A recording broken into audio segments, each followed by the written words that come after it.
ಉಪಚುನಾವಣೆಯಲ್ಲಿ ಬಿಜೆಪಿ ಪಕ್ಷ ಎಲ್ಲಾ ಕ್ಷೇತ್ರಗಳಲ್ಲಿ ಜಯಭೇರಿಯನ್ನ ಬಾರಿಸಲಿದೆ ಅಂತ ಬಿಜೆಪಿ ರಾಜ್ಯಾಧ್ಯಕ್ಷ ನಳಿನ್ ಕುಮಾರ್ ಕಟೀಲ್ ಹೇಳಿದರು. ಅವರು ಪುತ್ತೂರಿನಲ್ಲಿ ಮಾಧ್ಯಮದವರೊಂದಿಗೆ ಮಾತನಾಡಿ, ಬಸವ ಕಲ್ಯಾಣ, ಬೆಳಗಾವಿ ಹಾಗೂ ಮಸ್ಕಿ ಕ್ಷೇತ್ರಗಳಲ್ಲಿ ಉಪಚುನಾವಣೆ ನಡೀತಾ ಇದೆ.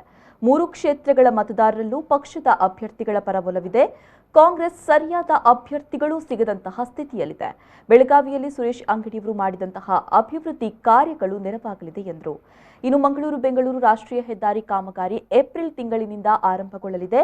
ಕಾಮಗಾರಿಯ ಟೆಂಡರ್ ಪ್ರಕ್ರಿಯೆ ಮುಗಿದಿದೆ. ಬೀಸ್ ರೋಡ್ನಿಂದ ಅಡ್ಡೆಹೊಳೆವರೆಗಿನ ಅಭಿವೃದ್ಧಿ ಕಾಮಗಾರಿ ಹಾಗೂ ಕಲ್ಲಡ್ಕದಲ್ಲಿ ಮೇಲ್ಸೇತುವೆ ಕಾಮಗಾರಿಯೂ ನಡೆಯಲಿದೆ. ಕುಲಶೇಖರದಲ್ಲಿಯೂ ರಸ್ತೆ ಅಗಲೀಕರಣ ಕಾಮಗಾರಿ ಆರಂಭಗೊಳ್ಳಲಿದೆ ಅಂತ ಬಿಜೆಪಿ ರಾಜ್ಯಾಧ್ಯಕ್ಷ ಮಂಗಳೂರು ಸಂಸದ ನಳಿನ್ ಕುಮಾರ್ ಕಟೀಲ್ ಹೇಳಿದರು. ವಿಧಾನಸಭೆ ಮತ್ತು 1 ಲೋಕಸಭಾ ಚುನಾವಣೆ ನಡೀತಾ ಇದೆ. ವಿಶೇಷವಾಗಿ ಬೆಳಗಾವಿ ಲೋಕಸಭೆ, ಮಸ್ಕಿ ಮತ್ತು ಬಸವ ಕಲ್ಯಾಣ ವಿಧಾನಸಭೆ, ಈ 3 ಕ್ಷೇತ್ರದಲ್ಲಿ ಈಗಾಗಲೇ ಭಾರತೀಯ ಜನತಾ ಪಾರ್ಟಿ ತಮ್ಮ ಅಭ್ಯರ್ಥಿಗಳನ್ನು ನಡೆಸಿದೆ. ಚುನಾವಣೆಯ ಕಣದಲ್ಲಿ ನಮ್ಮ ಕಾರ್ಯಕರ್ತರು ಅಹೋರಾತ್ರಿ ಕೆಲಸ ಮಾಡ್ತಾ ಇದ್ದಾರೆ. 3 ಕಡೆಗಳಲ್ಲಿ ಅಭೂತಪೂರ್ವವಾಗಿರ್ತಕ್ಕಂಥ ಗೆಲುವು ಭಾರತೀಯ ಜನತಾ ಪಾರ್ಟಿಗೆ ಆಗಿದೆ.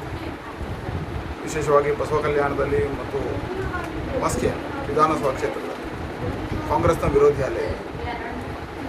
ಅಲ್ಲಿ ಇವತ್ತು ಭಾರತೀಯ ಜನತಾ ಪಾರ್ಟಿ ಪರವಾಗಿರ್ತಕ್ಕಂಥ ಅಲೆ ಇದೆ. ಬೆಳಗಾವಿನಲ್ಲಿ ಸುರೇಶ್ ಅಂಗಡಿಯವರು ನಿಧಾನದಿಂದ ಆಗಿರ್ತಕ್ಕಂಥ ತೆರವಾಗಿರ್ತಕ್ಕಂಥ ಕ್ಷೇತ್ರ.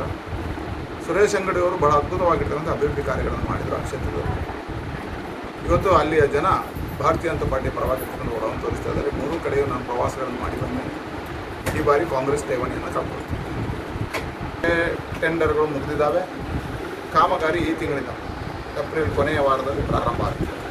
ಅದರ ಜೊತೆಗೇನೆ ಕುಲಶೇಖರ ಸಾಲು ರಸ್ತೆ ಟೆಂಡರ್ ಆಗಿದೆ. ದಿಲೀಪ್ ಕನ್ಸ್ಟ್ರಕ್ಷನ್ ಅಂತಕ್ಕಂಥ ಸಂಸ್ಥೆ ಇದಾಗಿದೆ.